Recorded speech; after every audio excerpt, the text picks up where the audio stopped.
আজকে গাজ্জাবাসীর যে অবস্থা হয়েছে, আজকে ইরাক, সিরিয়া, লেবানন, জর্ডান এগুলোর যে অবস্থা হয়েছে, আমাদেরও যে সেই অবস্থা হবে না এর কোনো গ্যারান্টি নাই। মিয়ানমার আমাদের উপর যেভাবে রোহিঙ্গাদেরকে চাপিয়ে দিয়েছে, আপনি আমি কোথায় যাব? আমাদের উপর যদি এরকম অবস্থা চাপিয়ে দেওয়া হয়, আপনাকে আমাকে কি ভুটান জায়গা দিবে? আপনাকে আমাকে কি মায়ানমার জায়গা দিবে?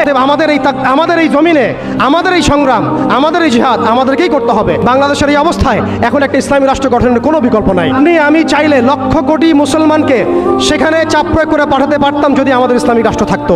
আমাদের যদি একটা ইসলামী রাষ্ট্র থাকতো, তাহলে ওরা যেভাবে ইউনাইটেড নেশনস গঠন করেছে, তবে আমরাও ইউনাইটেড মুসলিম নেশন গঠন করতে পারতাম। ট্রাম্প কি বলছে আপনারা সবাই দেখছেন, মিডিয়া ভাই সবাই আছেন, স্পষ্ট ঘোষণা দিচ্ছে ওরা এখান থেকে বের হয়ে যাক, আমরা সেখানে বসতি স্থাপন করব। এটা কি মগের মূল্য? ওরা কেন সেখান থেকে বের হয়ে যাবে? এই গাজ্জাবাসীরাই এই পৃথিবীর সবচেয়ে স্বাধীন মানুষ। দুর্ভাগ্যত আমরা দাসত্বের মধ্যে পড়েছি, মুনাফিকের মধ্যে পড়েছি। আমরা কালকে আমাদের মাঠে আল্লাহর সামনে কি জবাব দিব এর ঠিক ঠিকানা আমাদের নাই। এই জন্য আমি শুরুতে বলেছিলাম ক্ষতির মধ্যে আমরা আছি, তারা নাই। তারা হাসতে হাসতে জান্নাতে চলে যাচ্ছে।